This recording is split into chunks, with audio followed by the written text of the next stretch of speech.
Okay, hi everyone. Welcome to our workshop on the IPP process.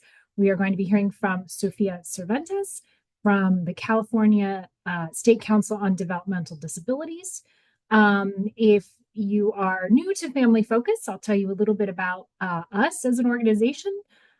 We provide resources to families who are families of regional center consumers and also families of special education students. We put on lots of workshops like this. We have offices in each of the North Los Angeles County Regional Center offices in Chatsworth, Santa Clarita, and Lancaster.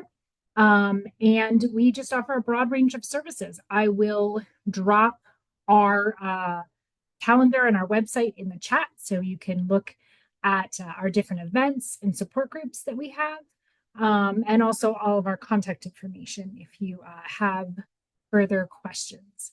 Okay, I will turn it over to Sofia now. Awesome. Thank you so much. Welcome, everyone. Good afternoon, or whenever you're watching this later on YouTube. It's good to be with you all. Thank you to Family Focus Resource Center. We really appreciate our collaboration in being able to bring these trainings to the community. And so we appreciate all of your organization. My name is Sofia Cervantes, and I'm with the State Council on Developmental Disabilities. We are a state advocacy agency, so our role is instituted in federal law. And so we have been given the responsibility to provide advocacy support to individuals with intellectual and developmental disabilities, including answering questions about, and when we say part of our responsibility is technical assistance, it means you can call and ask questions about anything disability related.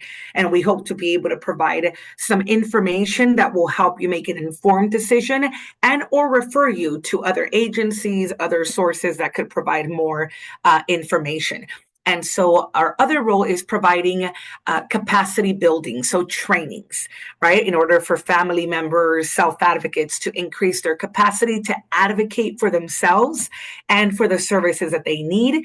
And thirdly, our agency is mandated with systemic change. So with advocating for not only changes in the individuals or for individuals, but to create systemic change. So change the policies, the laws, the rules that govern services or access to services or quality of services of individuals in our community. And so please feel free to keep us as a resource from now on. Beyond this conversation, beyond this training, we are available to provide support and to answer your questions. And there are other training opportunities that you can be aware of in staying connected with us. And so we are sharing in just a second here, and the ladies may have helped me by posting this on the chat already, but you will have access to today's presentation and related materials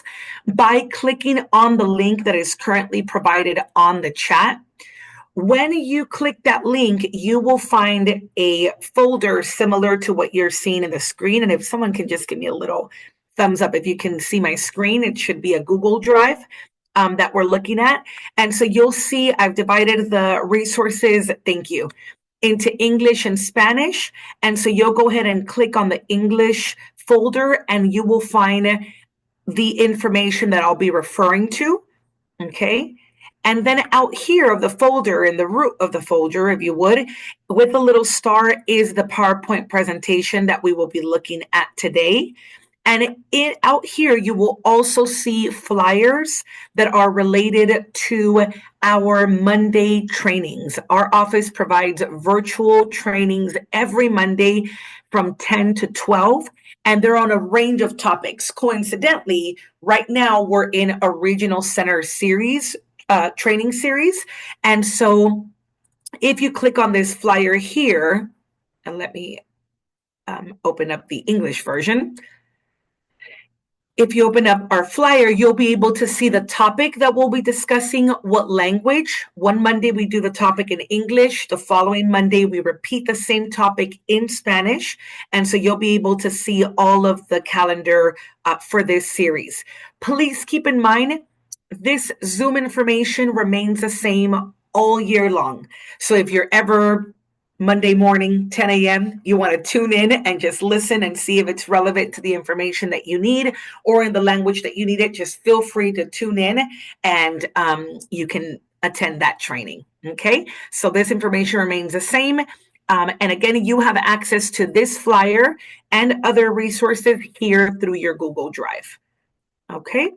And if we talk about something, if something comes up and I offer to provide that to you, that means that after the training, I will put the resource that anyone requested in that folder and you all will have access to those resources. Okay. Pretty cool technology these days, right? Instead of emailing everyone, we can just all access the same information. All right. So give me 1 second here and I'm going to begin sharing screen here. Okay. All right. Everyone can see my screen? Good. Awesome. Thank you for the thumbs up. All right. So today we have a big task before us. And the reason I say that is this training, and you'll see by the length of the PowerPoint, it's pretty lengthy. And I decided to leave the presentation as is, although there are some slides that I will go through briefly. But usually this presentation is separated or provided in either 2 or 3 parts. And so today I will do my best to condense this information and sort of do broad strokes of what we're talking about. So we'll be talking about the Lanterman Act, regional center services, including the appeal process and some changes that have occurred in the past year to this process, and 4731 complaints. Okay.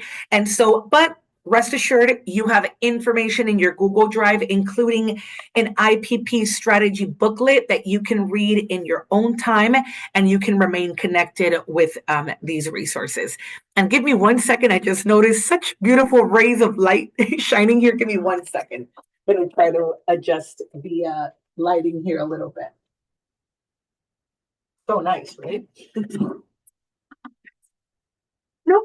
Okay, the rays will be here, reminding us that it's a shiny day today. So the Lanterman Act and Regional Center Services. So, and keep in mind, my information is here on the chat. This is the office number. Please feel free to remain connected with us. You can contact us for any future questions that you may have. Okay. So although I'm doing my best to condense all this information, I do think that it's important to begin with a little bit of history before we go and review any updates. I think it's important to visit the past for just a second. And the reason for this is when we look at the Lanterman Act, it's so important to know where we come from and what laid the foundation for the rights that we have access to nowadays, right? So it's important to remember before the 1960s, individuals with intellectual developmental disabilities and disabilities in general for decades lived in institutions. Right. And so the thought back then, before the 1960s, was if someone has a disability, they are best secluded. Right. They were separated from the community. They were separated from their families.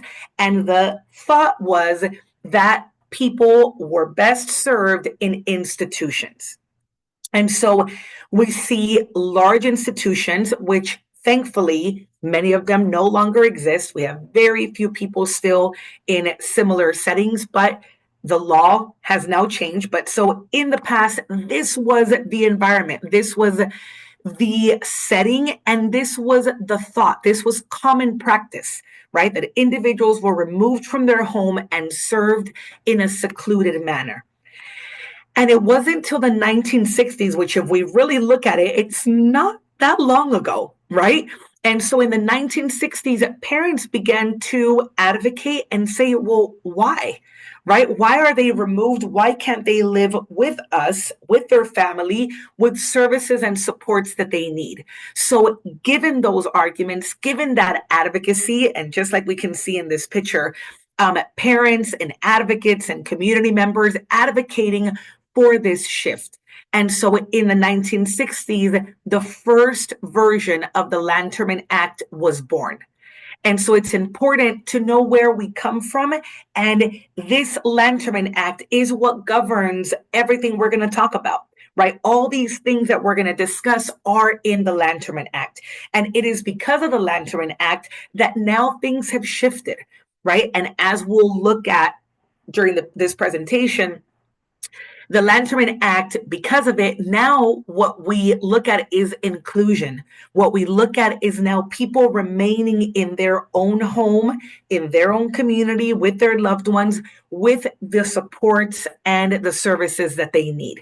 And it's all about now inclusion versus exclusion and segregation, right? And so I find it important to cover this ground because again, it's important to know, why do we have the rights that we have today, and how can you become empowered to take hold of these rights and use these foundational principles to advocate for the services that you need now, right? That now any service that you need at home, when we look at respite, when we look at personal assistance, why do we ask for that?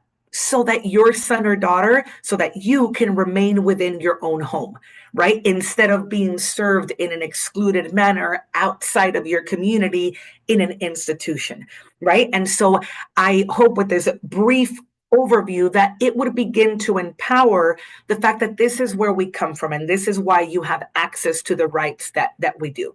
And so I'll go through this very, very briefly, but throughout the years, we saw different changes to the law, and we saw the establishment of regional centers, right? And all of these rights that we enjoy are technically based on civil rights, right? Rights that are within the Lanterman Act, they were created because of civil rights, because people have the right to freedom. They have the right to be treated equally despite of disability. So really the Lanterman Act is rooted in concepts of civil rights. Okay. So if in your own time, right, if you want to look at the Lanterman Act and look at these specific parts of the law, you could learn more about what the Lanterman Act describes. But in general, the Lanterman Act will give you information on the responsibility of regional centers for individuals with intellectual and developmental disabilities. The Lanterman Act creates entitlement to services.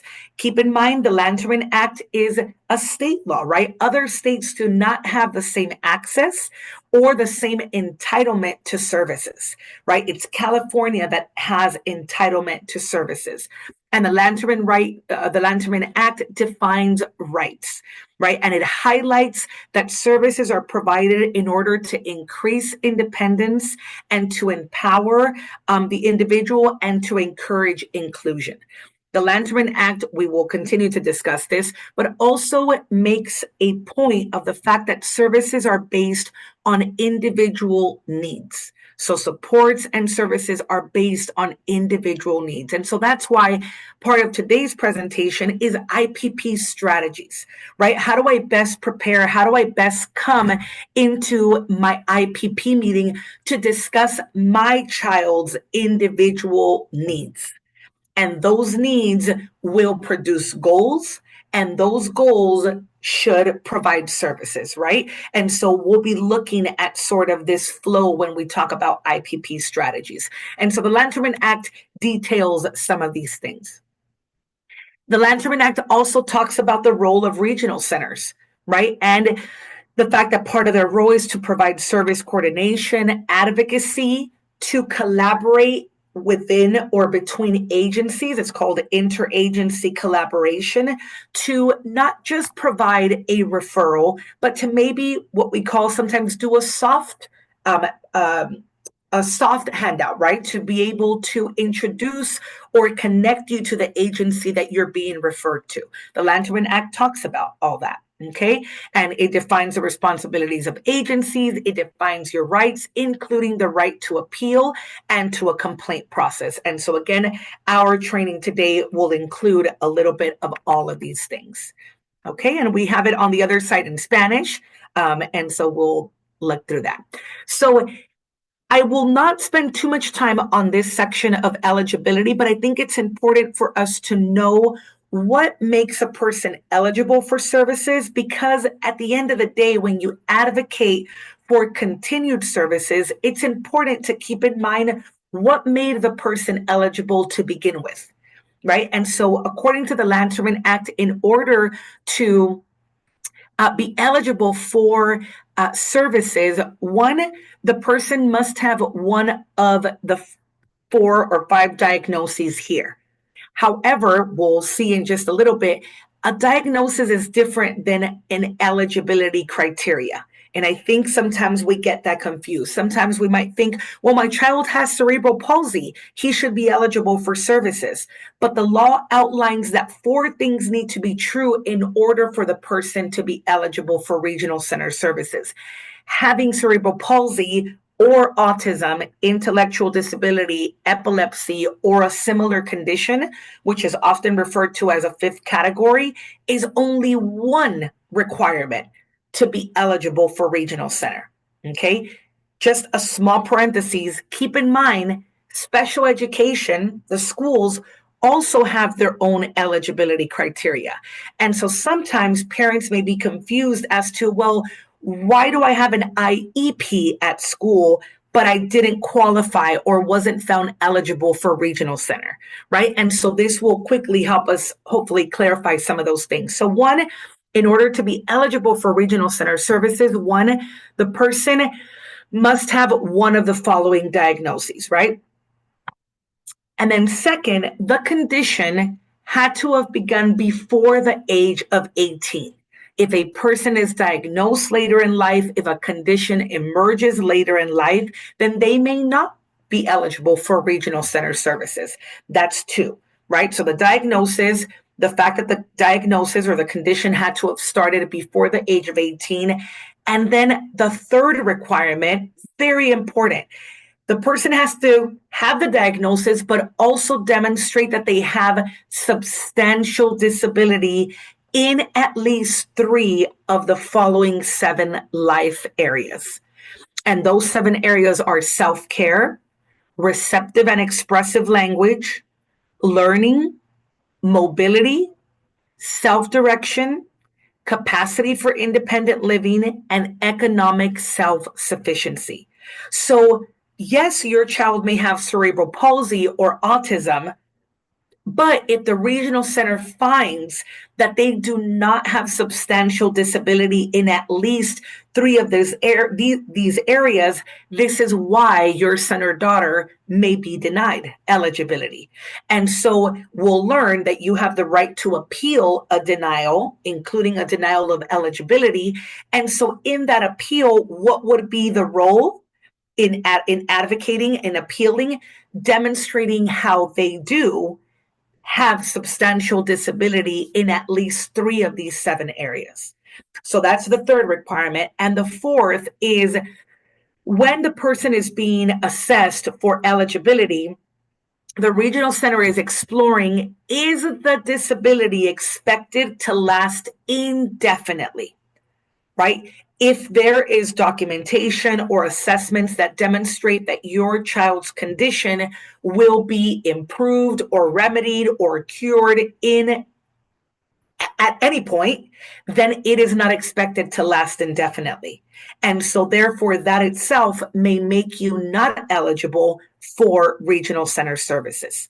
Okay, and so these are the 4 things that must be true in order to be eligible for regional center services. To have one of the diagnoses listed, for that condition to have started before the age of 18, for the person to demonstrate that they have substantial disability in at least 3 of the 7 areas, and for the expectancy that the condition will be indefinite. Okay, that's for eligibility. I'm assuming most of your sons or daughters, or if you're a self advocate yourself, I'm assuming most of you are already eligible for regional center services. The reason that this is still important, in a personal opinion, is this part right here of substantial disability. These 7 life areas are 7 areas that you may want to continuously keep in mind every IPP meeting that you're going to have. This is the way that you can prepare for your IPP meetings. Out of these 7 categories, this is what can become the headings for your parent report, for a report where you're going to identify all the needs under each of these areas. This is why they became eligible, because they demonstrate substantial disability under each of these 7 areas, or at least 3. So one of the things that you can do continuously is keep an open document, which would become your report, with 7 headings: self-care, and continuously write bullet points under each of these 7 categories, or the related ones to your son's needs or your daughter's needs. Continuously update this report, right? And demonstrate what areas are they still having difficulty with under self-care, under receptive and expressive language, under learning, under mobility, under self-direction, independence, economic self-sufficiency.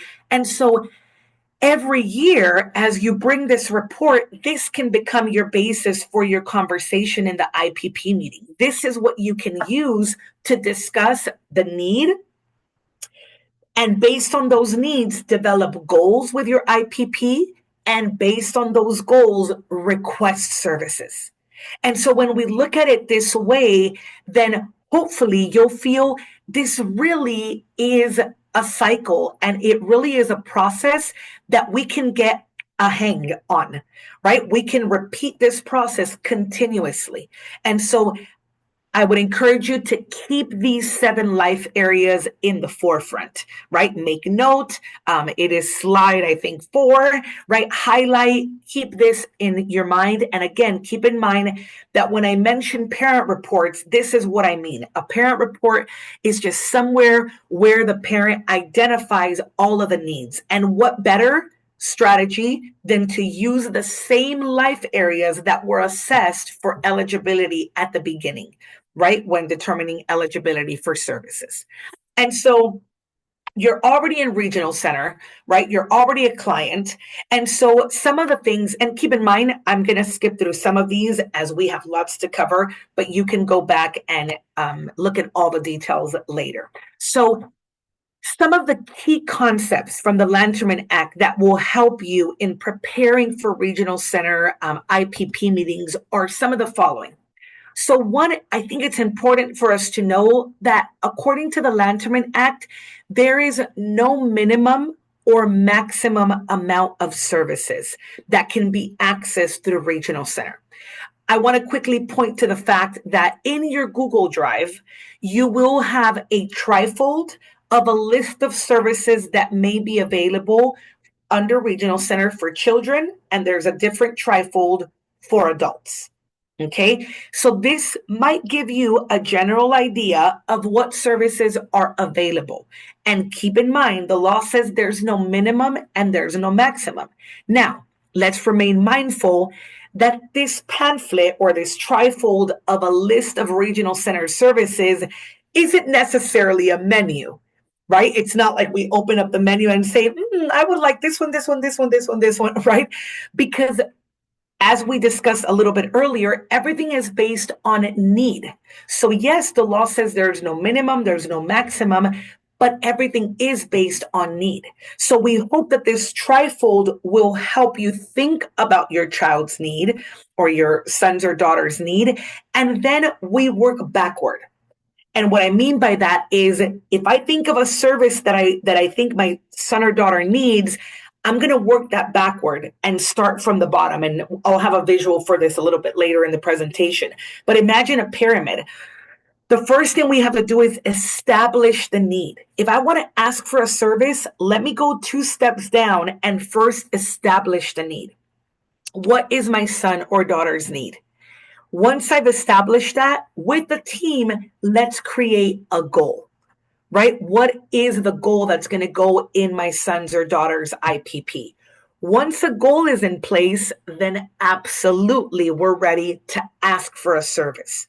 But many times when families enter an IPP meeting, sometimes the reason why it might feel like regional center and the family is speaking a different language and is in disagreement is because sometimes the family may come in just asking for the service without having established the need, right? And so just to point out here with state council, we are not part of the regional center. We are not for or against the regional center. Of course, as advocates, we get a lot of phone calls about families who disagree or have difficulty with the regional center. So our hope is to be a bridge for regional center and families, right? To learn the same language or the same process so that we can have more effective communication during meetings.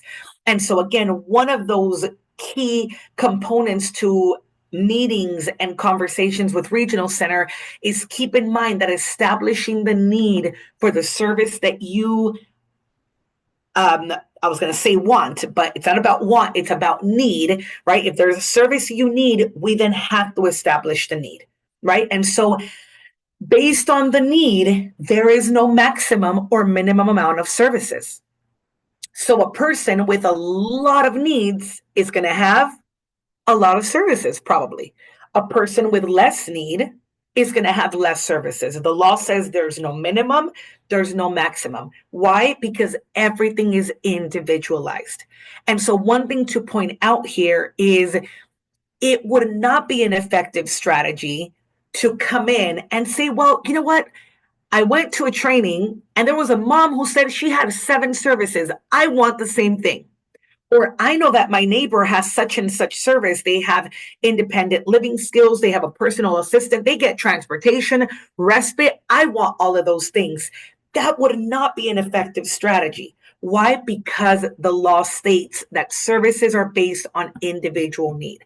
So, sure, you can look around and learn what other people have and then come back to your own case and create your report defining all of your sons or daughters' specific needs. Because again, the law says everything is based on individualized needs, the person's needs.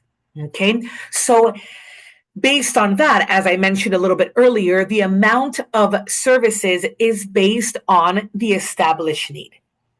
One thing to keep in mind as well is regional centers, based on the law, do have the right to create purchase of service policies. They will have policies. The law says there's no minimum or maximum, but the regional center will have policies and say, well, it feels reasonable to give this sort of service to this kind of family or this amount of hours of respite to this type of family, right? That being said, although the law does give that open space for regional centers to create policies, keep in mind that because the law says that services are individualized, that trumps the policy. There is always exceptions to a policy because your individual need may exceed the need that was considered when making the policy, right? And so be aware that there are policies in your regional center. Read those policies. And if you ever feel that your need is really outside of the description of that policy, then you can request whatever it is that you need as an exception to that policy. Okay. And again, keep in mind, as we discuss all these concepts, as we maybe start looking at things different and you feel you have questions, please know we will take questions, but know that you have access to us for further questions. Okay, so I want to be mindful of the fact that we are going to go a little bit faster than usual, but please know that you don't lose access to us after this training. You can continue to just come to us and have this conversation. okay, and ask further questions. And I'm looking at the chat. If you have any questions, we are recording, but I will keep my eye on the chat and I can merge your question anonymously into our conversation if you have questions, okay? Okay, so moving on. Specific IPP meeting strategies. Okay, we understand based on all the phone calls that we get, we understand that the IPP meeting, one, is a stressful time, is a difficult time where sometimes the parent outside of the meeting has to prepare for talking about all the things that their son or daughter cannot do. And that can be a difficult task. And so we encourage self care during this time, speaking to someone about what that feels like. And the reason I say that is it's important that we come into our meetings with the goal in mind of in this meeting, although I know that my son, my daughter is so capable and so intelligent and has so many strengths, there that needs to remain at the core. And when I'm speaking to regional center about services, what I need to keep at the forefront is the things they cannot do, right? The needs that they have. Needs is another way of saying things they can't do. What do they struggle with? Need is the gap that exists between someone who has a developmental disability and someone who does not.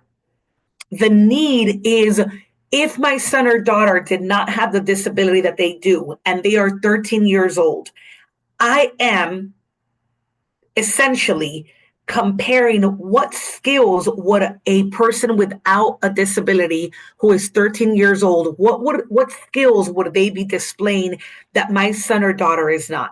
This gap is the need, right? And so this is the opportunity to speak on those things. And again, and perhaps I put a little bit more emphasis on this. My background is in clinical social work. And so before being an advocate, I was a therapist. And so I'm always a little more mindful, maybe, about the emotional side of things. And I understand that the effectiveness of your advocacy is sometimes dependent on the emotional state that you're in. And I won't go into this too much, but if you've ever heard of the grief cycle by Kubler-Ross, there's a grief cycle that says that when there is a loss, the person may experience denial and then anger and then depression, and then they may want to negotiate, and then they reach a level of acceptance. So that concept might be important, I think is important for us to consider when we're thinking about our child with a disability. If we are in a state of anger about all of this, then we may go into our IPP meeting ready to fight with someone, right? Because we're in that phase of anger. On the contrary, if we're in the phase of sadness and depression, I may not be too effective in my advocacy. One person's comment in that meeting about my son not being able to do something may freeze my ability to be an effective advocate because I went into my emotions. And so I like to briefly make space for that conversation for you to reflect on and think of and say, how might I need to prepare emotionally before these IPP meetings as a strategy in itself so that I can be my most effective advocate for my son, having processed or having placed my emotions outside of the meeting so that I can just be an effective advocate when I'm in that meeting. Okay. And so as we speak on strategies for these IPP meetings, it's very important to know what are the goals of the Lanterman Act, right? Why do regional center services exist? Why? It's important to keep this in mind. Excuse me as I take a drink of water. So the goals of the Lanterman Act focus on four things. The regional centers are to provide services for individuals with intellectual and developmental disabilities for four outcomes, right? There's four goals. One, to ensure their health and safety so that they can live as typical a life as someone who does not have a disability, number one. Two, kind of like we talked about earlier, the goal is for regional center to provide services that will allow the person to live within their own home versus an institution. And when I say their own home, meaning with their family and in their community. Thirdly, the regional center, the goal of services is to increase independence so that they can reach self-sufficiency. And then fourth, for the person to be in the least restrictive environment. In other words, to be included in their community, not secluded the way that they were. We can argue that being in an institution is a very restrictive environment. And so the Lanterman Act created, right, the concept that regional centers should provide services and supports to the individual and the family so that people can remain healthy and safe, live in their own home, be independent, and be in the least restrictive environment. So the strategy is the following. When you are establishing a need, writing goals, and asking for services, you want to make sure that your request is anchored to one of these four principles, right? When I'm asking for a service, I'm not just going to ask for it loosely. I'm going to connect it to their health and safety, their independence, their ability to remain within the home, or their ability to be integrated in their community. If I am requesting a personal assistant, because without one, I really can't take my son out by myself, then I'm not just going to ask for it. I need a personal assistant because, boy, my son loves them all, and I would love to take him there, right? That's one way to ask, but it's not anchored on any legal, right, any law principle. But if I say, I need a personal assistant so that my son can have access to the community and experience life in the least restrictive environment, that changes, right? Because I'm anchoring my request on a legal principle, on a principle based on the Lanterman Act, right? And so keeping these four things in mind is already a win, right? If I can anchor my request for services to one of these principles, I'm going to be better off. I'm going to have a better place to anchor this request. Again, remaining mindful that I also have to establish the need, right? I've got to establish the need. I've got to create goals with my team and then ask for services based on these legal principles. Okay. So it's important to know the goals and use those to anchor my requests. It's also important to know the limits that the Lanterman Act, specifies for regional centers. Perfect time to get the hiccups, huh? One of them being based on the law says that the regional center is the payer of last resort, meaning generic services should pay for services first. What is a generic service? Anything that is not regional center. So there we can refer to special education services, services provided by your insurance, the YMCA that provides free swimming during the summer, the community center who provides free art classes or karaoke nights for young adults every Friday night, all those things that don't come out of your pocket, the fee does not come out of your pocket, all of those things are considered generic services. Okay, so yes, generic services must be utilized first. Okay, access to transportation. Yes, someone added that on the chat. Exactly. So if there are transportation services that are not regional center that are accessible to you, the law says those must be used first. Okay, those must be used first. And awesome, someone's giving some feedback that this is great information. And as I know, FFR, the Family Resource Center will be posting this recording on their YouTube channel. And so I'm sure they will make that accessible to you. Yeah, I'll drop a link in the chat. Let me grab it. Awesome. Okay. And so generic services must be utilized first. Okay. And so what does that mean? Let me see if this next slide. Pardon me as I actually, pardon me, period. I'm missing a graphic here, but imagine this with me, right? So imagine three doors. The first door, let's call it special education. The second door, let's call it other generic services. And the third door is regional center. When the law says that generic services must be used first, what that means is you must knock on door number 1 and door number 2 before you knock on regional center's door. Okay. What that means is when you go to regional center and ask them for a service, they are going to say, did you already try to get those services from somewhere else?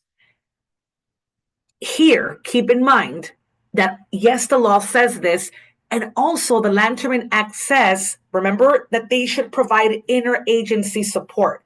So if they're saying, hey, go knock on another door, you may want to request their support to be able to access this other door, right? Can you sort of more walk me through the process of accessing this service?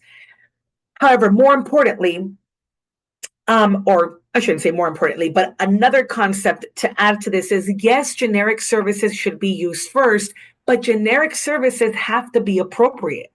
If they're not appropriate, then we go back to regional center and say, I already tried to get services from door number 1, door number 2. One, either I got denied and bring that in writing, okay? Or 2, I was put on a waiting list. So yes, I can access mental health services from my insurance, but they have a 13-month waiting list. So one thing you can do is bring that in writing and then ask the regional center, I am requesting that you provide what are called gap services. I'm requesting that you provide just services during this gap of time while I'm on the waiting list. Once Medi-Cal calls me back or my insurance calls me back and says, we've got a therapist for you, regional center is done, but I'm requesting services to be provided by the regional center in the interim. Okay. Pardon me, my door opened. So you can request for that. Now, thirdly, another thing to keep in mind in terms of generic services first, keep in mind there are times where you may knock on your insurance's door and your insurance may say, yes, we have a mental health therapist available to work with your son. But then you realize once they do an intake or once they have a first session, you realize that then they say, oh, well, we do have a therapist, but that therapist does not have experience working with someone who has limited verbal communication or who is nonverbal or who uses alternative methods of communication, or they don't have enough experience with disabilities to be able to provide this service. If that is the case, hey, you tried to get the service from generic services. The suggestion here is get something in writing that says they do not have the qualifications, they are not an appropriate service. You take that letter back to the regional center and say, I already tried generic services first, they are not appropriate, or the service is not available. And indeed, then now request the service from regional center. Okay, and I'm going to take a moment to look at the chat really quickly. Okay. So to the question, who is the one liable to pay the access transportation? So with transportation, if you have access to a generic service, that generic service could be responsible, right? And or the regional center, again, let me refer back to what we talked about already, establish the need for transportation, develop a goal related to transportation, and then request that the regional center cover that, whether that be by providing vouchers whether that be by approving a transportation or setting up a reimbursement system with a parent of an adult or teenager who provides the transportation for them. So it could be regional center, but again, keeping in mind that the law says a generic services may need to be used first, or it needs to be used first. Okay, so keeping those things in mind. Now, secondly, the other limit is the regional center, or the Lanterman Act instead says that the regional center should use the least costly provider. So this is important for us to keep in mind in terms of the law doesn't say that the regional center must pay for the best service. Okay? They must use the least costly provider, but here you must remember that it must be also appropriate. If the regional center is telling you you've got to stick with this provider because they are the least costly, but you have evidence that they also are not appropriate, they don't have the training to work with your son's individual needs, then you get to advocate and in an IPP meeting pose the fact that this least costly provider is not appropriate, right? And therefore, keep in mind, the cost is not really your concern, right? It's not really your responsibility to look at the cost. It may be regional centers because they must use the least costly provider. But in this case, your role is looking at, are they an appropriate service? Okay. Do they have qualified staff? Are they enough trained in the needs of your son or daughter? Is there a question there that might? Yeah, we have a couple questions. Yeah. First, could regional center help with generic services copays for multiple therapies a week add up? Yes, they can. They may help with that. Now, keep in mind, if you have, let's say, two insurances, let's say you have a private insurance through a spouse, a partner, and then you have Medi-Cal, you may first use those to sort of compensate. But if appropriate, yes, the regional center may pay for those copayments. Yes. And then our next question is, can you tell me who provides for a BIA for a student? And she says, I think it's behavioral interventional aid. Are you talking about in schools? You could just type that in the chat. Yes, in schools. Yeah. I was going to say, in terms of that question, that is more so here.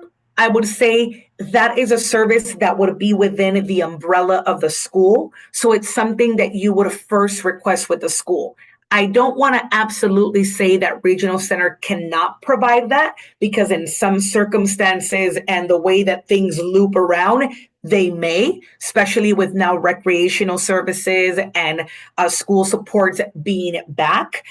They may, but the appropriate route here is to first get whatever is used in the school should be coming from the school. And if you have some trouble there, then that's where the regional center may get involved. But for purposes of this presentation, I want to overall say typically school services are going to be under the school, provided by the school, with some possibility for the regional center merging in some of that.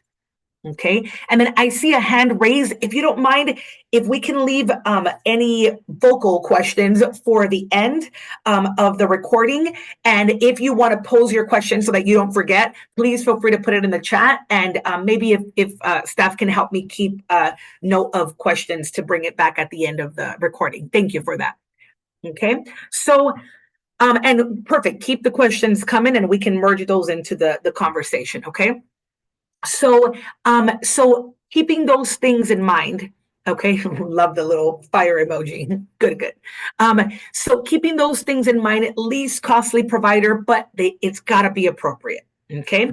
Again, there may be purchase of service policies from the regional center, but as we discussed earlier, the policies can exist. However, there are exceptions to that, right? So do know that there are policies. Also do know that there are exceptions. And so if your need falls outside of that criteria by that policy, then you can request based on your need, because that is what the Lanterman Act says. Okay, so very well. Very briefly, I'll touch on this last point that says the regional center or the Lanterman Act does state that services to be approved the person must demonstrate progress. And so here, a lot of families struggle with the fact that a service gets taken away because the person is not demonstrating progress.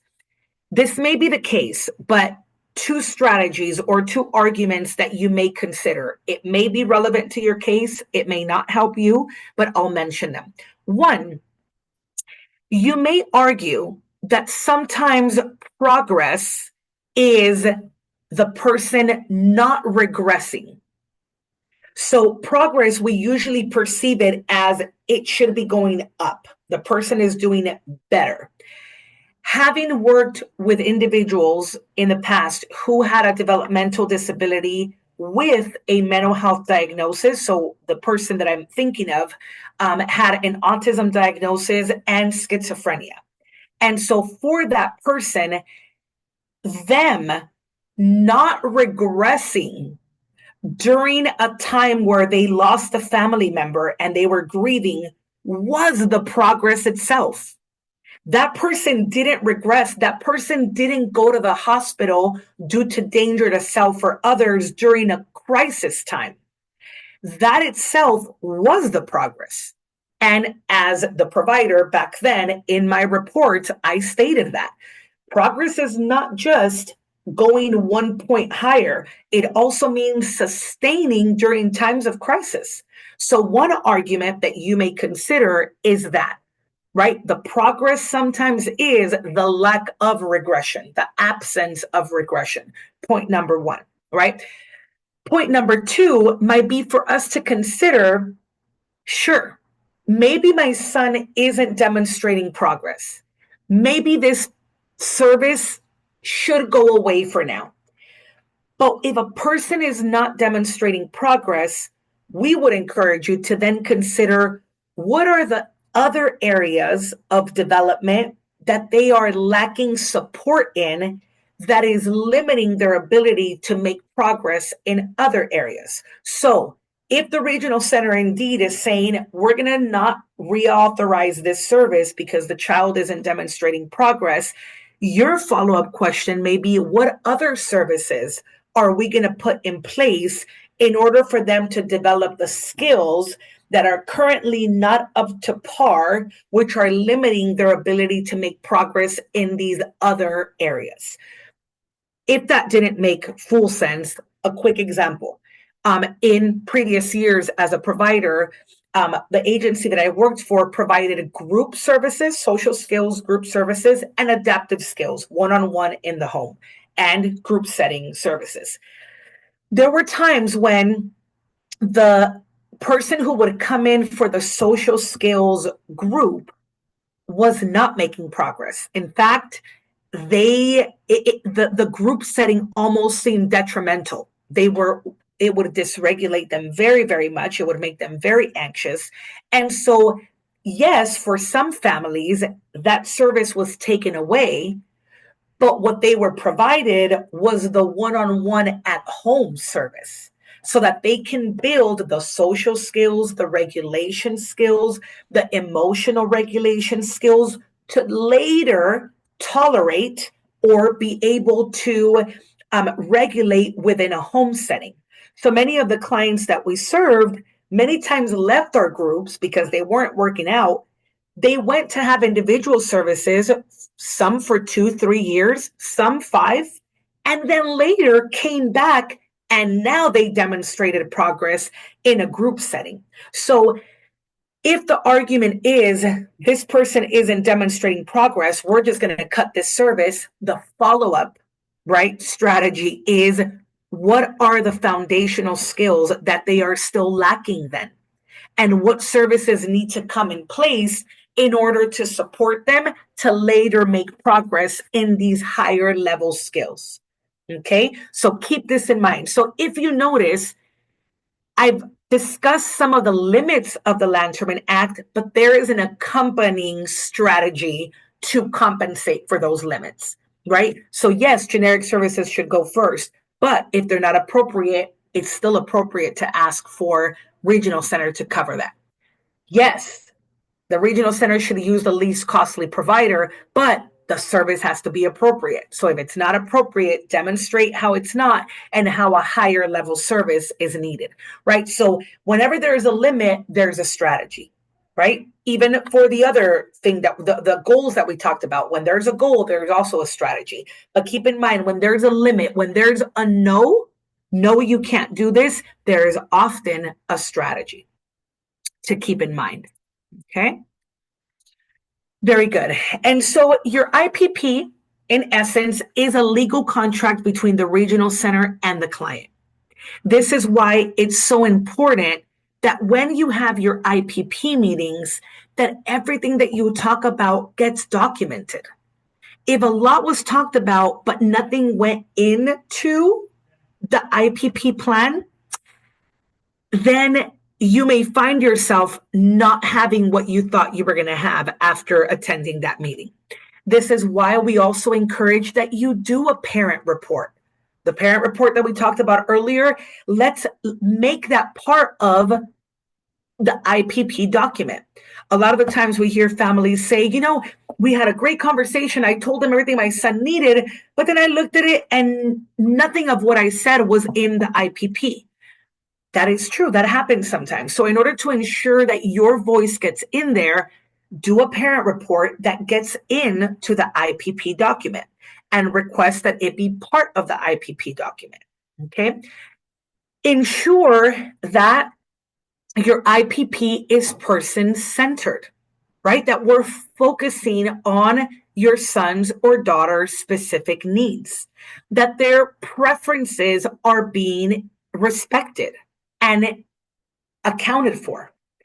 This being said, it might be a perfect time to introduce the fact that in the recent months, all regional centers, and beginning January 2025, all regional centers will be using the same IPP document format.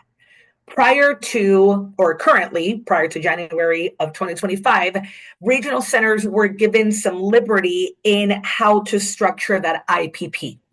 Now, as of January 2025, all regional centers will be using the same structure and document. And so, as we talk about person-centered, respecting the consumer's preferences, we find it important to let you know now, and just so you know, this document is provided for you already in your Google Drive. Okay, and I'm going to show it to you here on the screen in just a second. Okay. And I would encourage you, Matt, now that you have this template, it will be, right, hopefully much easier to prepare for what's coming, right? You know every section that's going to be talked about.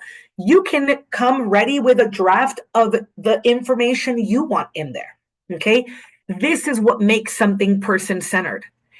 The way we start out is things people should know about me. What people like and admire about me, we're starting strengths-based, right? That is person-centered. As a prior therapist, I remember going into the home and often I hadn't even sat on the couch yet or on the chair, right? And already maybe the parent was ready to tell me all of the things that were wrong, all the things about the disability, right? And I remember when I would ask, tell me what your son is really good at. It was almost like a trick question, right? And so keep in mind that person-centered means this. We're focusing on the person and we're focusing on their strengths. We're focusing on their interests and their preferences. And this will make for a better life, right? Not just looking at the disability, but so this template now supports that. Yes, any comments or questions there? Mm-hmm. Yeah, we just and you're kind of going through this, but someone asked about what would go into the parent report, which you kind of had talked about. So if you could just Perfect. Yeah. So what would go into the parent report? What? Anything you want. For purposes of making it in a helpful, effective document, in that parent report, you would emphasize the needs that your son or daughter has, right? So under each life area that we talked about previously, communication, independence, independent living, self-sufficiency, all of that, you would write the needs that that person has. And now that we have this template, I would add things that they should know about them, things that people admire, successes that they want. What are their personal goals? Right? Not just what is important, if some of you have heard this distinction, what's important for the person versus what's important to the person, right? It's important for them to take their medication. Sure. But it's important to them to be able to wake up, choose their clothes, and put makeup on, right? That sounds trivial, but that's the difference. Sometimes we only focus on what's important for the person based on our perspective, but very little times do we sometimes check in what's important to them. I remember I worked with individuals who it was important for them to have a gum with them at all times. And that sounds so trivial, but chewing gum really helped their regulation. So do I want that to be somewhere? Absolutely. This is the place for it, right? So successes I want to know. And let's see. Yes, you can have a copy of this template, and it is already in your Google Drive. And if staff would do me the favor of putting that link in the chat again, you can go ahead and press the link, and then actually, it can come up here. Give me 1 second. Do you see the Google Drive currently?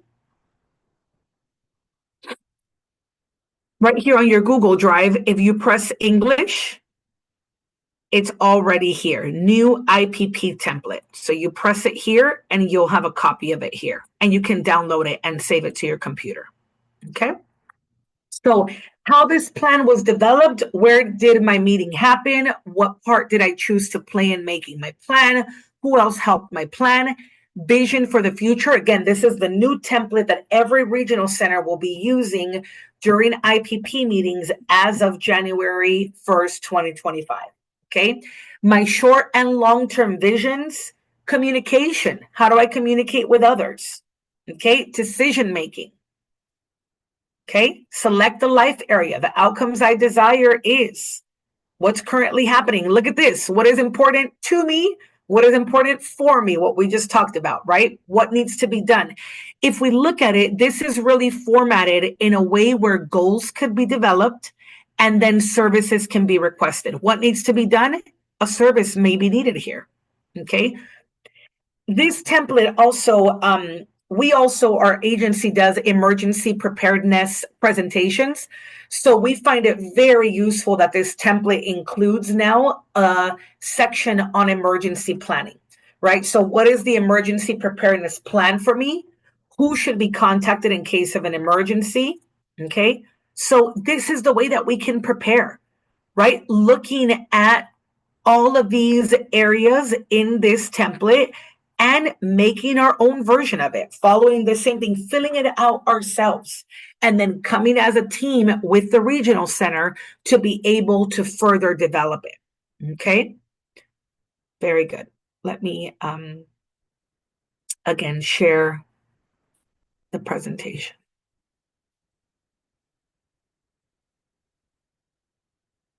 Okay. Oh, and pardon me. Feel free to close your eyes so that I don't make you dizzy as I shift through the slides.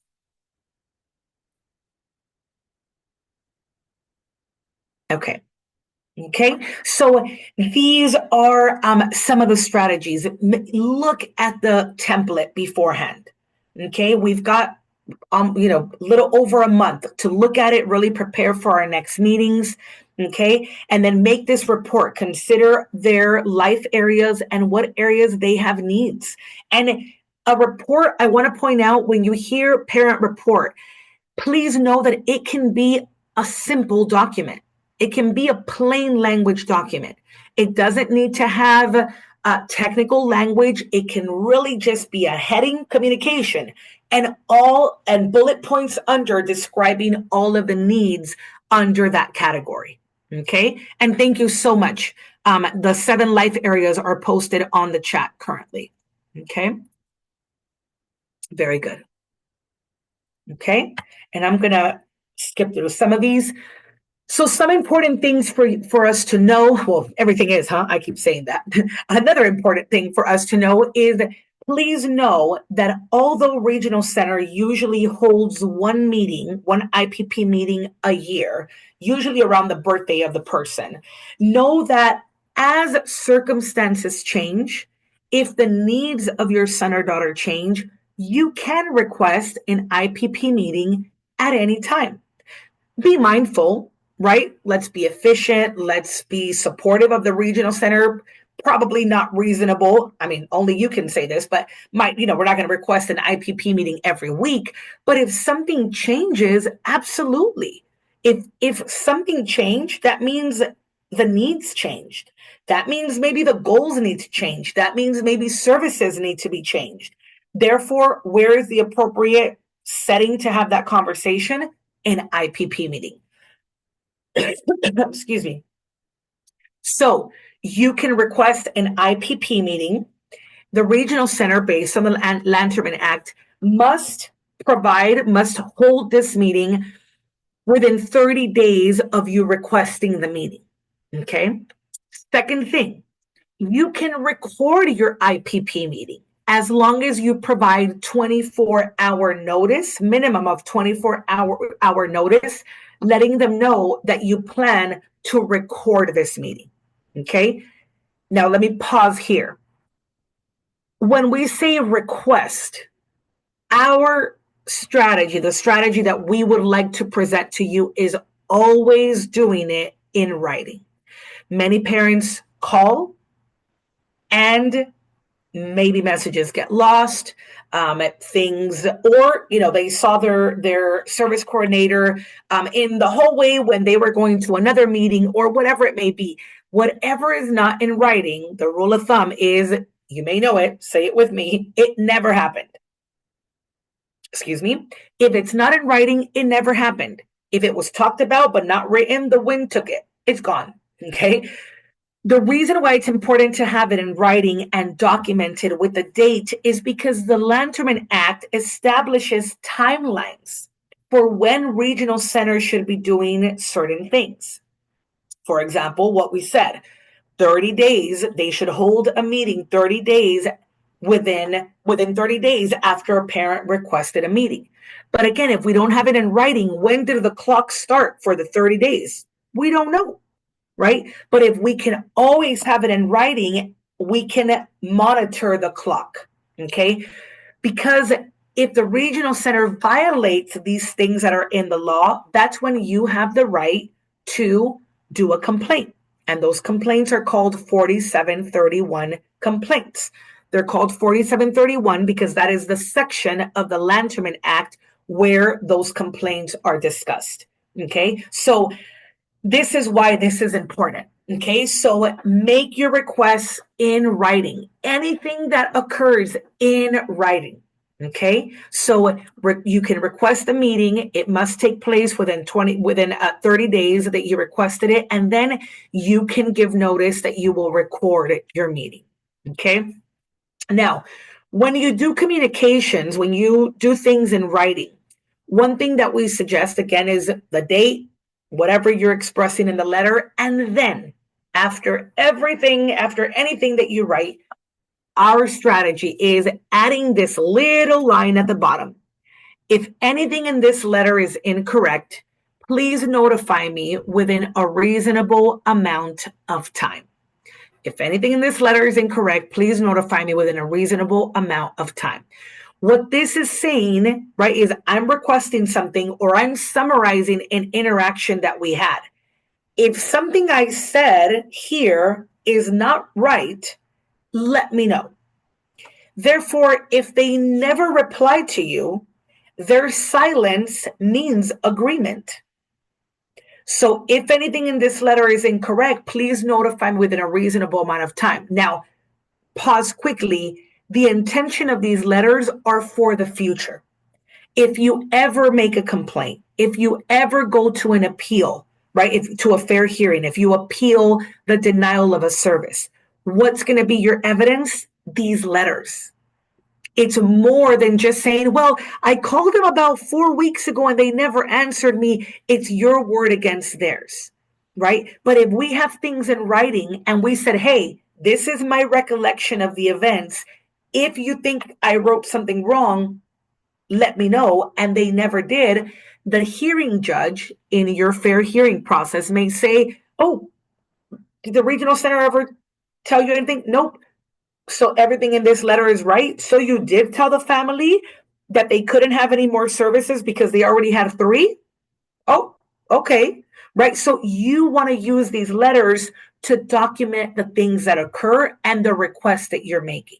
And that is why we suggest this little line here. Okay. Yes.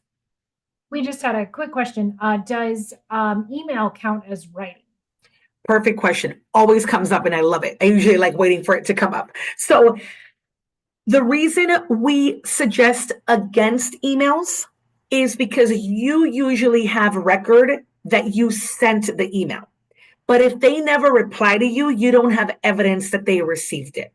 Okay. So thank you, because my follow-up to doing things in writing is not only do things in writing, not only write this little phrase here, if anything in this letter is incorrect, but third, always have evidence that they received your letter, whether that be taking the letter in person with a copy and you have the person who received it sign it and stamp it with a date. If that doesn't happen, or if you prefer, then doing registered mail. Okay, that gives you evidence, not just that you sent it, but that they received it. There's acknowledgement of you got my letter, right? And it's been 45 days since I sent this letter and you received it, and I haven't had my meeting, right? Versus an email, I sent it on such and such date. I mean, and that happens, right? There's been emails. I know some families. I sent you an email, and I'm like, I have it nowhere. Sometimes it goes to junk mail. Sometimes you accidentally delete it. So they can. My eyes never saw your email, and you have no proof, right? And so that is why we suggest against emails. That being said, if you have a good flow of communication with your service coordinator through email, cool. Continue doing it. And add one more step. Every month, every 2 months, depending on the frequency of your emails, write a summary letter of all of your email exchanges, where you describe in one letter the past 20 emails within the past month. Does that make sense, right? So, because keep in mind too, the reason why we suggest against emails is, from our understanding, some judges, some hearing judges for fair hearing will not accept emails as evidence. A judge will likely, have you ever printed an email conversation of like at least 9 emails back and forth? Who said what? Wait, who sent this? Who was copied? Who? It is way too confusing, right? So what you also want to do is make it very easy for the judge to understand what happened. So to not have to filter through your emails, right? So if you want to continue doing the emails, you can, but suggestion, do a letter summarizing those email exchanges, right? If anything in this letter is incorrect, please notify me. Have evidence that they received that letter, and so on. So as you see, this becomes sort of just a routine thing. If you can continue doing these things, wonderful. Now, I want to say these letters, you don't have to only do them when things are going not well. You can do them when things are going great, because sometimes that itself will be the proof. Hey, I used to have a really great relationship. All of a sudden, we changed service coordinators. I never heard back. Whatever your situation may be. So you can get used to writing these letters. They will also get used to the fact that you will put everything in writing. Now, again, reminder, we are not against the regional center. We are not for or against, because we're advocates. Of course, I never get a call saying, Sophia, I just wanted to call you and tell you I love my coordinator. Never, right? That would be fun. So do understand that our vision as advocates are a little bit blurred. We know that there are wonderful service coordinators right out there. That being said, there may be things, there may be times where, let me rephrase, there have been families, right, who call us and say, Sophie, my service coordinator says we're not going to give him this service because he's never really going to have a job and he has no potential to have a job. And their eyes kind of widen and my eyes widen and say, okay, they said that. That's pretty, that's something, right? What's a suggestion? Put it in writing, right? The thought is when a system, school, regional center, gets used to you putting everything in writing, one, either you're going to have lots of evidence, or two, they are going to be more mindful about what they are telling you, right? If they tell you, oh, you have a lot of services, we're not going to approve anymore. Remember, we just said the law says there's no minimum or maximum. So put that in writing. If they know, man, this parent is going to write a letter every time I tell them something, great. That's what you want, right? And again, you don't have to just do the things that are negative. You can do the positive things. Man, thank you so much. You met with me. You told me that this was going to be, blah, blah, blah. If anything in this letter is incorrect, take it, registered mail, right? I'm doing this briefly now, but you get the point, right? If we continue doing this, it will not only give you evidence, it will not only keep people in the loop, but two, it will set a precedent and a pattern for regional center or any other system to know this person is always going to put stuff in writing. I better fact check everything I say. That's what you want. Okay, that is a positive strategy. We had just a couple quick questions. I know we got Yeah. a lot more. Someone asked if they could write, please confirm that you received this email. But I think I'm hearing that's not enough. You still would recommend that. So, a great question. And thank you for the question so that I could clarify the intent a little bit more. Keep in mind that these letters are not so much for you to get an answer. It's for you to be able to have a document of evidence of chain of events. So actually, if they never reply to you, I'll do this on a personal case, right? I'm okay with that. I'm not really looking for them to, I'm looking to have a document that says this is what was talked about. If something's wrong, let me know. If you don't get back to me, that's okay, right? All I now have something in writing demonstrating what happened. So really the intent is not to get an answer back. I just want something in writing beyond just my words, right? That demonstrates what occurred. Okay. And the reason, if anyone is wondering, the reason why we put within a reasonable amount of time, we don't say, let me know within 5 days, within a week, is because in a fair hearing, every hearing judge is going to have a different impression of what reasonable amount of time is. One judge may think that 3 days is reasonable. Another judge may think that a month is reasonable. So we don't want to define reasonable because it may change from one judge to another. So that's why it's left so open-ended, right? Within a reasonable amount of time. The judge can ask that question and say, this was written in December. It's now what? June of the following year? That's not reasonable, right? Whereas another judge may say, a week is unreasonable. You didn't get back to the family. How dare you? You know, kind of thing, right? They're not going to say that, but that's the intent. That's the goal. Okay. And so, yes. So you're not really looking for them to reply. You're just looking to have a paper trail. Okay. Very good. So I'll probably skip through some of these things to get to the fair hearing. Okay, but before that, let me just pause here for this visual. So here, one of the strategies, as we discussed earlier, is, and I'll use different words now, I'll use the word, use the formula. When you are going to a meeting, the formula is follow the pyramid, establish the need. And that's why we're encouraging that you write a report, right? Establish the need, write goals with your IPP team, and then request the service. A lot of families follow this process backward. And so many times they get denials from the regional center for services because there was no goal and there was no establishment of the need of the person. So one of the main things that would be great for you to take with you in your mind today is this formula: establish the need, write related goals, and then ask for services. Okay. And let the services that you're requesting be anchored to those 4 principles that we talked about in the Lanterman Act, right? Inclusion, or the least restrictive environment, independence, health and safety, and for the person to remain within their home versus an institution. Okay. So keep this pyramid in mind. And this is the way that we effectively prepare and participate in an IPP meeting. We follow the formula. Okay.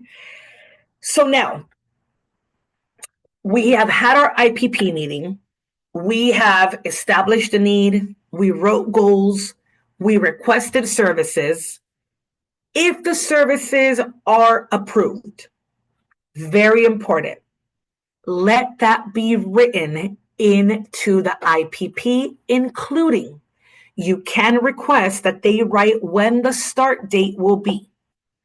One thing that we hear is families say, well, I got approved for services in the IPP, but now 3 months have gone by and these services have not started, right?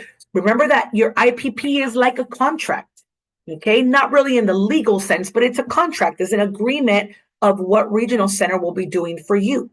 So if in the contract it says services will begin as of November 30th, or that doesn't make sense. It would be more like December 1st, right? The first of the month. Okay. We'll begin December 1st, and you find yourself in February of the following year, right?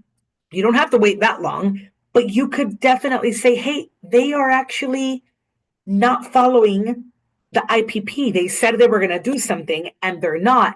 I'm going to do a 4731 complaint, right? So the idea here is you establish the need, you write goals, you get services. If those services get approved, get all that in writing in the IPP that you will sign, okay? Now, if services do not get approved, they get denied, okay? Let me go to here. You have the right to go to a fair hearing. Okay. This is the cycle. You have your IPP meeting, you establish the need, you write goals, you ask for services. Anytime that a service is denied, you can appeal. Period. Most of the questions that we get about regional center, a lot of the times the answer is, your next step is to appeal, if so you wish. You have the option to, you don't have to. But if you want something to get resolved, a fair hearing is the legal process that is established in the law to allow you to debate the regional center in front of a hearing judge. If a family calls and says, they're denying me a service and I asked for it again and they denied it, I don't know what to do anymore. The next step, based on the right that the law gives you, is going to a fair hearing. If the family never goes to a fair hearing, I'm not saying this is going to happen, but chances or history shows you will likely keep getting denied with no repercussion to the regional center. If they feel that you shouldn't get approved for a service, they just have to keep denying it. You are the one that can make the decision to be empowered and use the tool that the law gives you, which is going to a fair hearing. We find that a lot of families don't continue to this next step. And so what happens? Families go without the services that they need for a very long time, sometimes forever, because they never went to a fair hearing. That said, we understand why sometimes families don't move on to a fair hearing. Some are intimidated, feel intimidated by that process. Some say, I don't have the energy, mental space, or time to engage in this process. We understand that. And so please know that we completely get that. And as advocates, because we can see the trends, we're going to say we understand that, and just know that things will likely not change for you without engaging in a fair hearing. You will continue getting denied unless something else changes, right? And so know that the fair hearing process, the appeals process, is your right within the law. Okay, so a fair hearing, right? The parent can request it anytime that there is disagreement with the regional center about a service, including eligibility. From the very beginning, if the regional center says, no, you're not eligible for a regional center, you can appeal. You have the right to appeal. Okay, so usually in that IPP, the regional center should say whether they're approving the service or they're not. If they are denying the service, they should be giving you what's called a notice of proposed action. In other words, a denial letter. That notice of proposed action should identify what you requested and then what they responded. In this case, in this example, it would be they are denying the service.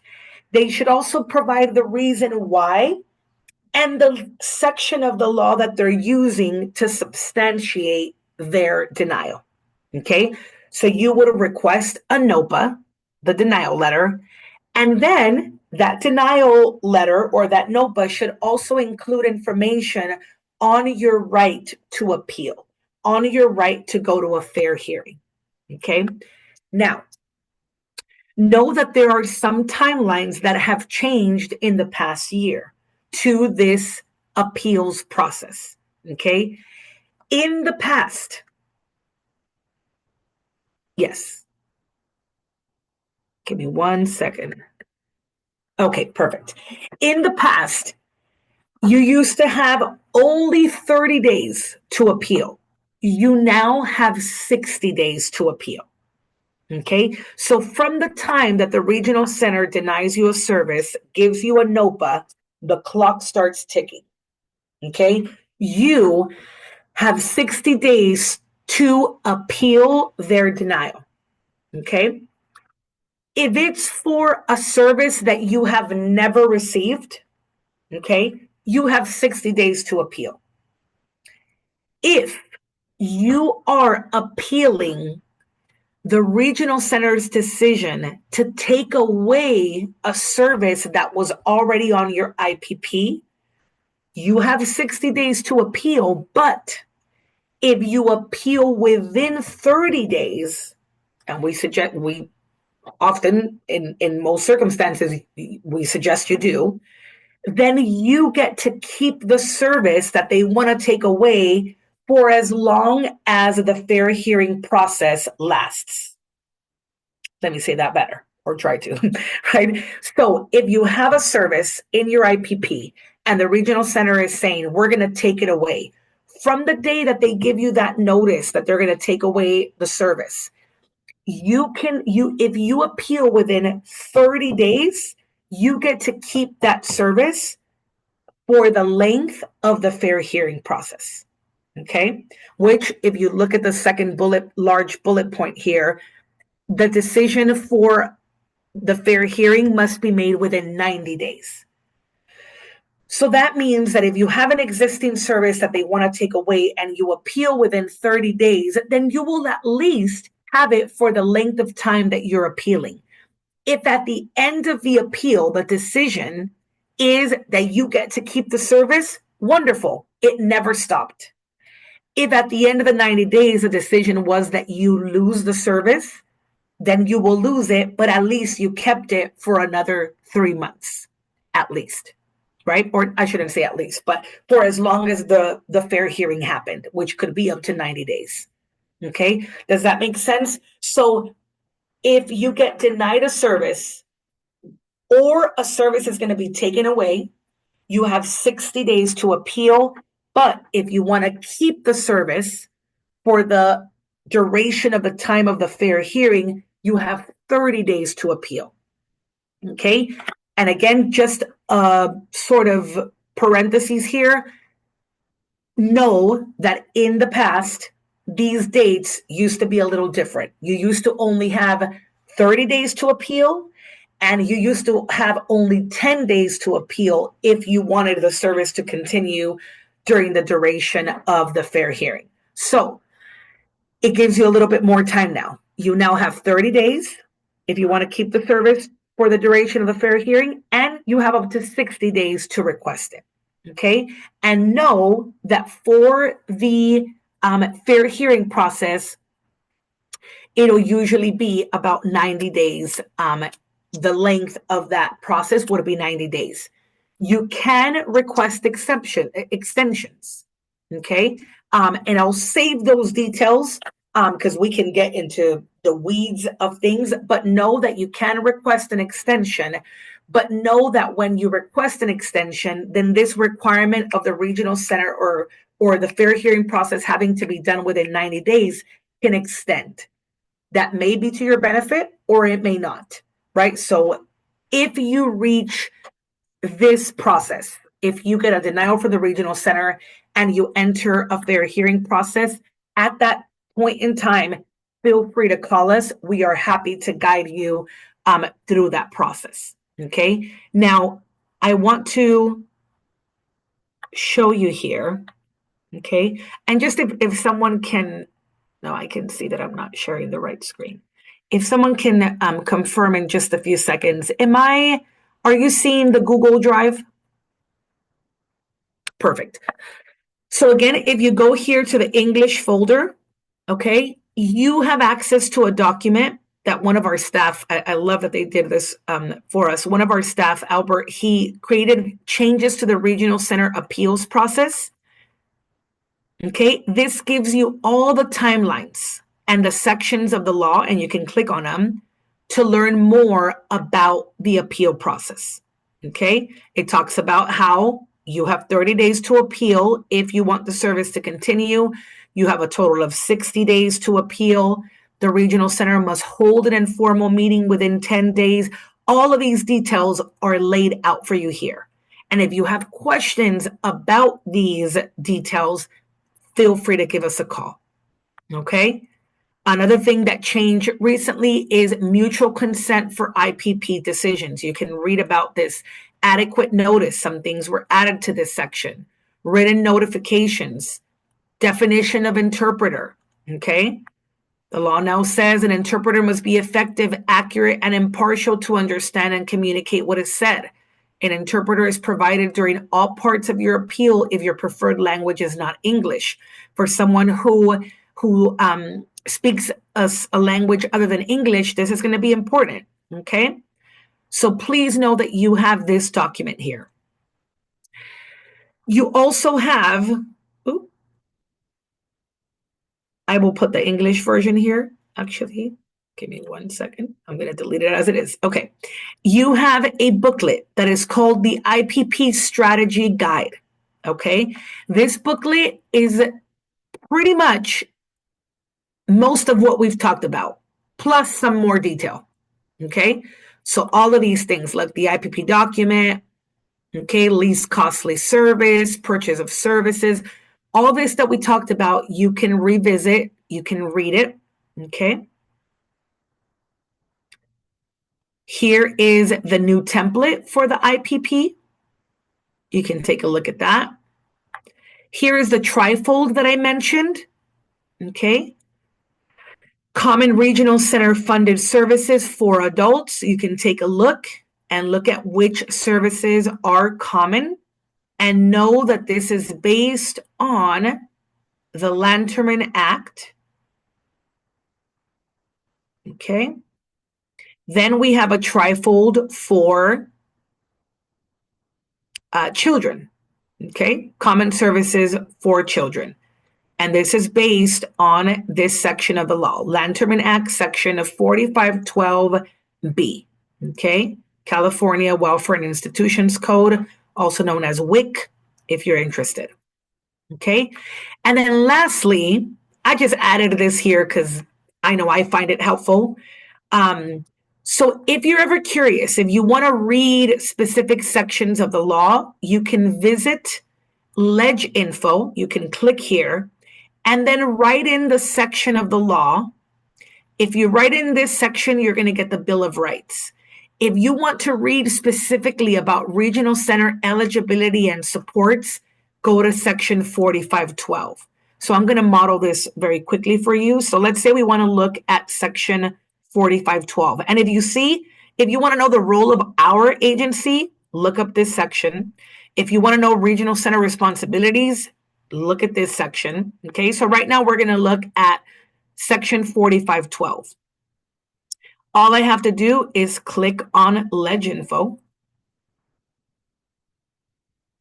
And just to make sure I'm sharing what I think I'm sharing, are you all seeing Ledge Info website?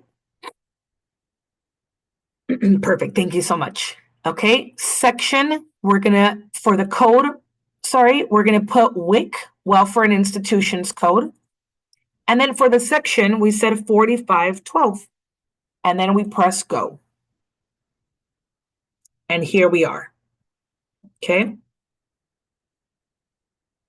Actually, my apologies. Let's stay here.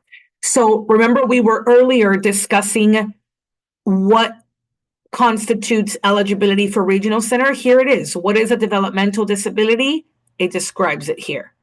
Okay. When we talked about substantial disability, here are the areas, right? Read it carefully because actually this one is for children, or this is for provisional eligibility. I won't get into those details. Please give us a call if you have questions about this. But here, if we scroll down, if you're ever wondering, and I don't know about you, but I get excited reading some sections of the law, and I say some because some feel very complicated. But it's exciting to me to read services and supports for persons with developmental disabilities. What does that mean? Look at what the law says. This is literally the law. It means specialized services and supports or special adaptation of generic services. What could that mean? Let's say my daughter wants to go to Girl Scouts, but she has a disability and needs a one-on-one for her Girl Scouts program. That would be an adaptation to a generic service. I'm paying for the Girl Scouts, but I'm asking Regional Center to give me an adaptation of a personal assistant to accompany my daughter to a recreational activity. Okay, so supports or special adaptations of generic services and supports directed toward alleviation of the developmental disability or toward the social, personal, physical, or economic habilitation or rehabilitation of an individual with a developmental disability or toward the achievement and maintenance of independence, productive, and normal life. So remember the things we talked about? Independence, integration, right? Staying within their home, all those things are here. The determination of which services are necessary for each consumer shall. Whenever you read shall in the law, it means must. If it says may, that means they can, but they don't have to. Shall means they have to. Has to be made through the individual program plan process, the IPP. The determination shall be made on the basis of need and preference, or when appropriate, the consumer's family, and shall include consideration of a range of service options proposed by the individual participant, the effectiveness of each option, etc. Okay, let me scroll down. Services and supports may include, but are not limited to, diagnosis, evaluation, treatment, personal care, daycare. Someone help me here. My Spanish gets in the way. Domiciliary I don't know that I know how to say that word. You can read it. Dumb, don't know. Care, domicilio in Spanish. Special living arrangements, physical, occupational, and speech therapy, training, education, supported and sheltered employment, mental health services, recreation, counseling of individual with a developmental disability, protective and other social and socio-legal services, information and referral services, follow along services, adaptive equipment, advocacy assistance. I will stop there, but I hope that you're excited. Okay, so reading the law can really help you get a flavor for what your rights are, what it actually says.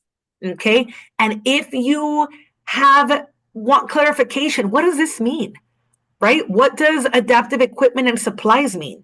Right? Give us a call.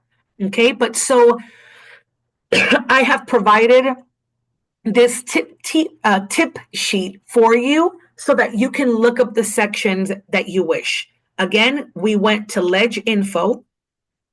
For code, we put WIC, and for section, all you have to do is put the section that you want. And you can refer to these sections in order for you to learn more about this. You want to know more about complaints? Let's go to section 4731. Okay. Each consumer who believes that any right that they are entitled to has been abused, punitively withheld, or improperly or unreasonably denied by a regional center, state operated facility, or service provider can pursue a complaint as provided in this section. Okay, so here you can read all about 4731s.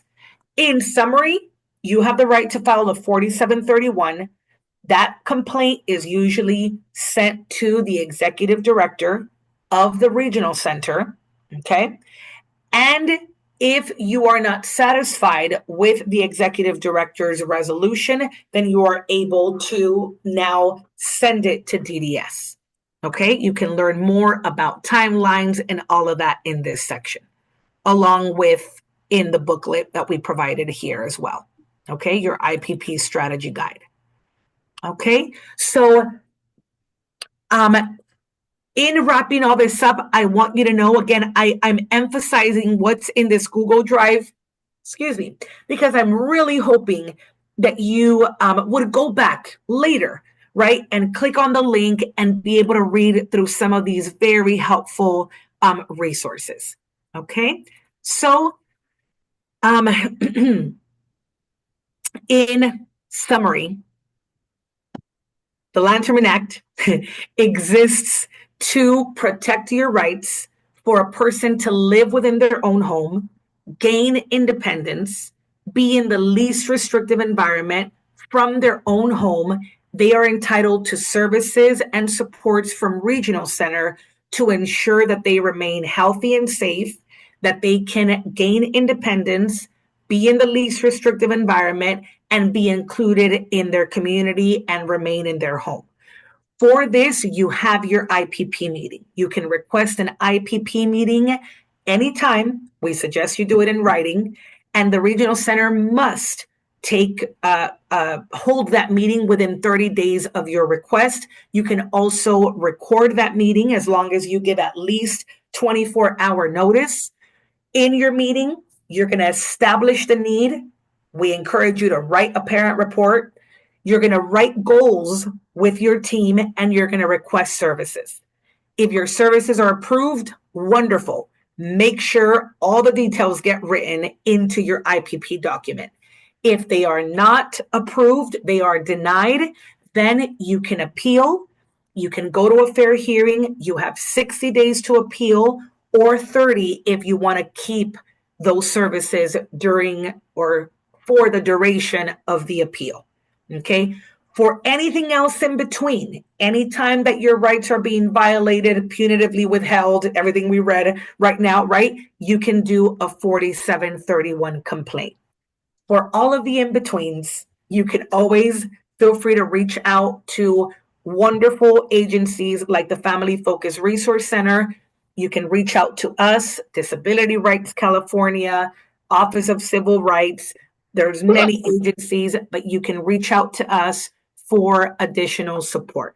Okay, so thank you for your attention, your questions. Please take advantage of the resources in the Google Drive, and we are at your service if we can help you in anything else in the future. And this will mark the end of the lecture portion of this presentation. Yeah, thank you so much, Sophia. I agree with all the flame emojis that were going in the Oh, chat. It was a great oh, presentation. so I'm glad. gonna go ahead and I'm gonna go ahead and pause the recording and we can take some questions. Awesome. Perfect.